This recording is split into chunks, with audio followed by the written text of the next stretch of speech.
ఏంది బతికేది ఏంది ఏంది బతుకు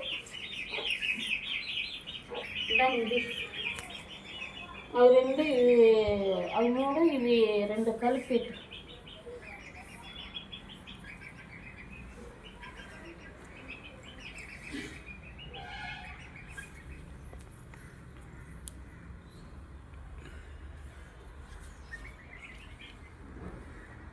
దాన్ని కానీ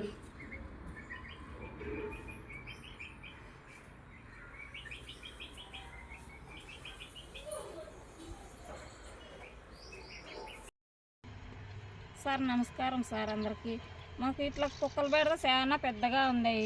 చాలా 2-3 తూర్లు 5-6 జీవాలు నష్టం అయిపోయినాయి. ఒక్కోసారి 5-6 జీవాలు పోతున్నాయి, 2-3 తూర్లు పోయినాయి, 8 జీవాలు 10 జీవాలు తినేసినాయి సార్. మీకేమన్నా గవర్నమెంట్ సహాయం మాకు చేయండి. మాకు ఇదే ఆదరవు, ఇదే మాకు దిక్కు, ఇదే తినల్లా. ఇది చేయలేకుంటే మేమేం పని చేసుకోలేము, తినలేము. నాకు 2 ఆడపిల్లోళ్ళు, మేము సాక్కోవాలా. అట్లా ఈ జీవనం చేసుకుంటుంటే ఈ కుక్కల పోరు చాలా పెద్దగా ఉంది. మేము ఏం చేసేది ఉన్నాం సార్, ఇంకేం పని చేయలేము మేము.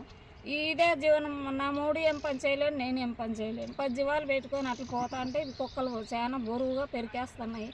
ఎట్లా సార్ మేము బతికేది, ఎట్లా స్వామి మేము బతికేది?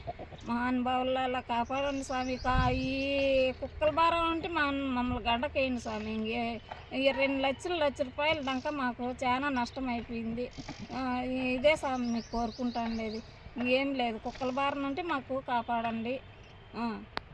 ఇంత చెప్పుకుంటున్నాం మీకు, అంతే సార్. నమస్కారం సార్. 10 జీవాలు ఏందో పెట్టుకున్నాము. 10 జీవాలు పాల జీవాలు 5-6 మంది మేపుకుంటున్నాము. 5 మంది 4 జీవాలు తోలిచ్చినారు, మేపుకుంటున్నాము. మాకు ఇంత కాటికి ఏమీ ఆధారం లేదు, మేమేం పని చేయలేము. ఈ దేనిల మీదే ఆధారపడాలా, దేనితోనే బతుక్కోవాలి. మాకు 2 ఆడపిల్లలు బతుక్కుంటాం, సాక్కోవాలా, వాళ్ళని చదివించుకోవాలా, పోతాండాలి. మాకు 2 లక్షల దాకా నష్టం అయిపోయింది సార్. పెరుగుతూనే ఉన్నాయి సార్ కుక్కలు. అడవిలోనూ పెరుగుతున్నాయి, ఇండ్ల కాటికి వస్తున్నాయి, ఇంట్లోకి కూడా దూరుతున్నాయి సార్ కుక్కలు. మేమేం చేయలేక ఉన్నాము.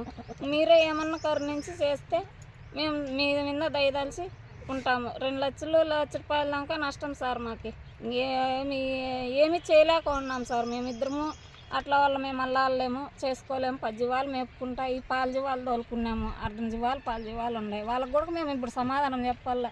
ఆ లెక్క కూడా మేము కట్టేవాళ్ళం సార్. అప్పో సప్పో చేసుకొని 10 జీవాలు ముందర వేసుకున్నాము.